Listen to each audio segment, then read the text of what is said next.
Welcome to 304 Customs Garage.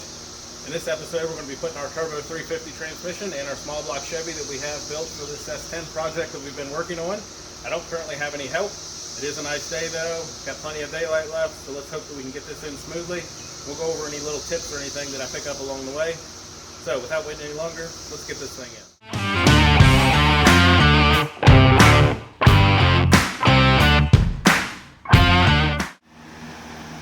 Alright, so we got our Turbo 350 here. As you watched one of the previous videos, you would have seen that we installed this deep transmission pan, a new bolts and a trans pan gasket on this truck. Well, transmission. However, now the goal is to get the torque converter in here. So I'm going to go over here and get this torque converter, and this is what we're going to jump into. Alright, so we got this torque converter. This torque converter is rated to 800 horsepower. This truck obviously is not going to make anywhere near that, but hopefully at least half or a little more. This has like the anti-ballooning plates, and I forget what the other stuff was with it, but the stall rating on this converter is between 32 and 3,500. So we won't actually know what it is until after we get the motor in the truck. See what it is. There's some references you can use online to find your stall speed, but I'm not too worried about that. But I believe this converter will be right for this motor and cam that's in that motor. So per the instructions, I need to go over and get some transmission fluid. We'll be running B&M trick shift in this, and it says to lube the pump seal on the transmission in here and then install it. And then when we get there, I will show you from what I've researched and have picked up from just messing with this stuff from over the years, how far that's supposed to go in. So I'll be right back.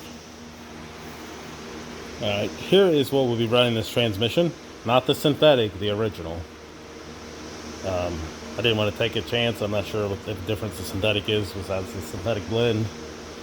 But we're going to be running the original trick shift in this. And per the instructions for this torque converter, it says to lightly lube the seal, as you can see right here. And then add the rest of the cord to the converter itself. And then we'll go ahead and line these up. There's these little slots in here, and if you look inside here, you can actually see where they go. And line that up, we'll push that in there, and we'll spin it, and hopefully get it seated in there. And then we'll measure up to make sure it's in far enough before we put it in fully. Okay, so I just grabbed a little cap full. As you see, it's blue. Most transmission fluid, I believe, is red. That's what was in it before. So just go ahead and lube that up nice and get that all lubed up.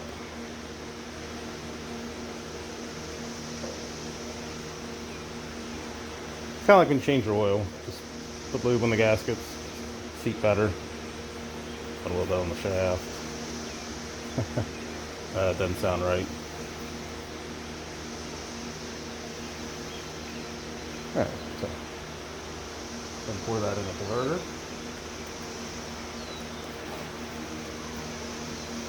And then we'll add the rest of this quart to the converter.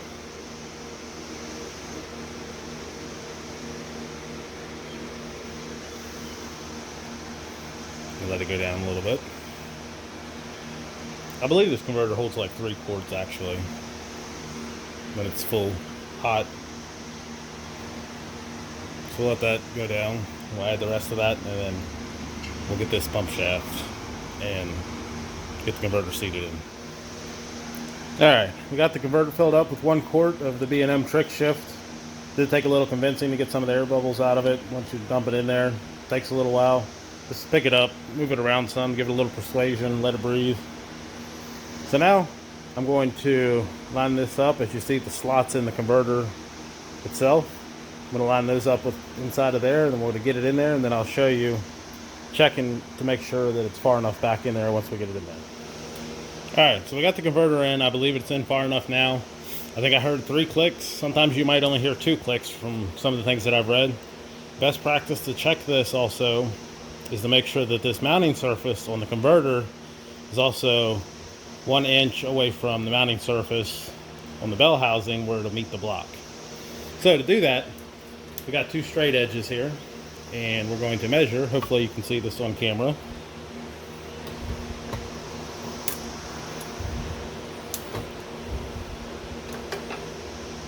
And we are at 1 inch. And I'll check the other side. Should be the same. And our converter should be in far enough. Now, we're gonna go over here and we're gonna get the motor and stuff ready, and I'll be right back. All right, we finally got this motor off the run stand. As you see here, I had a lot more water and coolant in this thing left where I didn't drain it out before, but that's all right. Clean it up later. We are using my trusty, I don't know how old that sucker is. Really old. It's probably older than I am, honestly.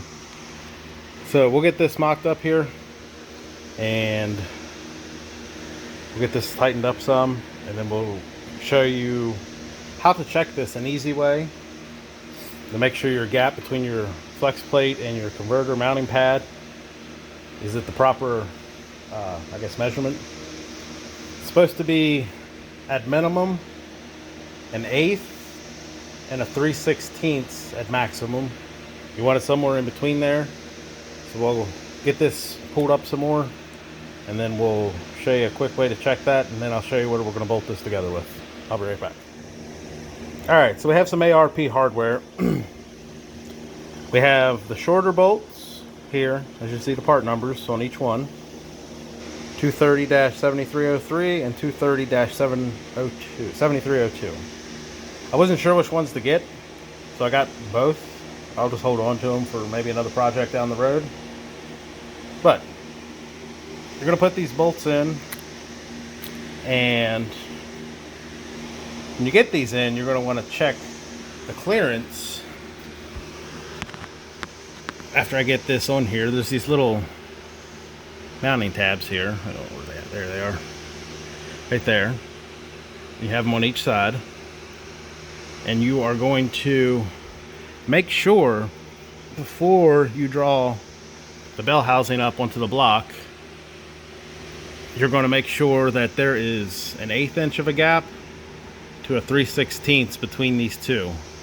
So I'm going to put these on here, and I'm going to check it, and I'm going to show you how to check that an easy way. This may not be the correct way. Like I said, I'm not a professional. Do this at your own gut feeling, I guess. But this will work. So I'll get that there, and then we'll check it, and then we'll get this thing bolted in and hopefully in here tonight. All right, so we finally got the converter and all that good stuff on here. Block. I have this set up right now to hold it up against here in a totally unsafe way. I do not recommend this, but I'm going to try to hurry up and get this on here so nothing falls.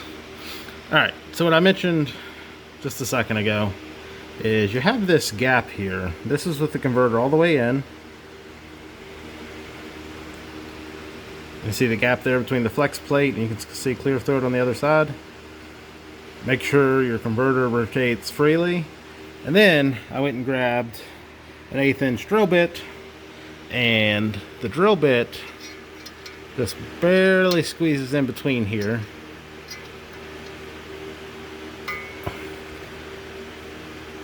So that's tight, but it's within spec as of now, and I haven't pulled it forward yet, so we'll go ahead and get that torque converter bolt on the other side, and then we'll turn the crank over. I removed the spark plugs so I could turn this over.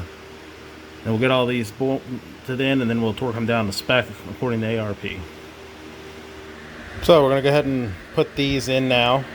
I did check these. I held the short ones up next to it, and the converter flange is actually almost as thick as this bolt. So we will not be using these. We will have to use the longer ones.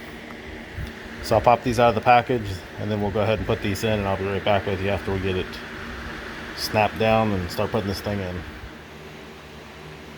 Alright, I got all the bolts in, so now I'm going to torque them down. According to the pack, ARP suggests torquing these 7/16-20 bolts for the converter here.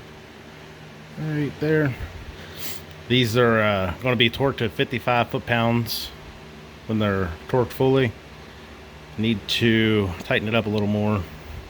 I'll go through and check them again. I don't think I got this one yet, so I'll go through the steps. I just started at like 25, 40, and then I'll torque it to 55 final, and then we'll be ready to start pushing this thing back in after we get the bell housing bolts in, but that'll be next. One step closer, we got the bell housing bolts in. The ARP bolts that I use stainless steel for these. I figured it might be a little easier to see if I ever have to take the block off the transmission still in the truck. I know it's going to be tight in there. These are the 12 points. Here are the part numbers for these.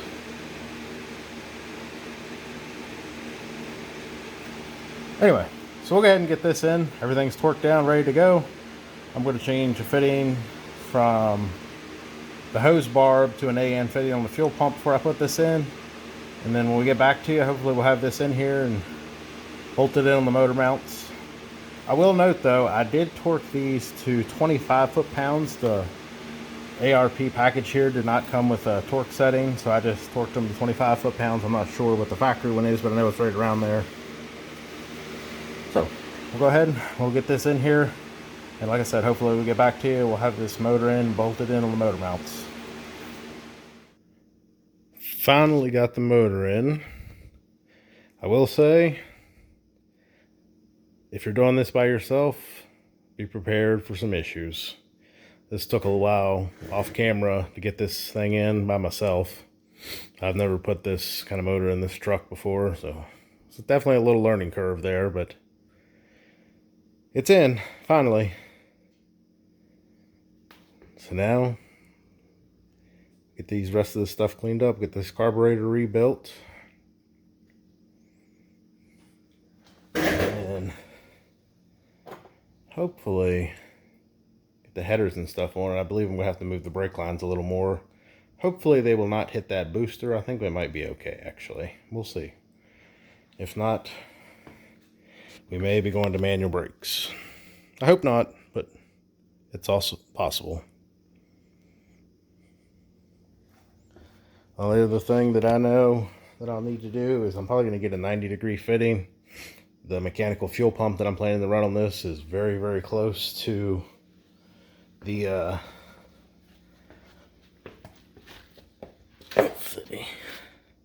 so that's really, really close there. So I'll probably get a 90-degree fitting like I have over here and run that up. But overall, wasn't too bad. If you guys have any questions, please let me know in the comments, suggestions, maybe for next time. Hopefully, I'm not replacing this motor anytime soon. This is going to be my street cruiser. It's just the budget build. Well, not top quality of everything build.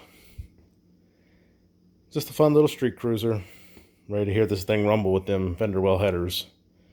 We'll hopefully get those on and fit up next time. We're going to run the exhaust back under the truck. But thank you for watching as always. Please check out one of these other videos. I'll put a link up here. And if you have any comments, please like, subscribe to the channel. Appreciate everyone watching, and I'll see you next time.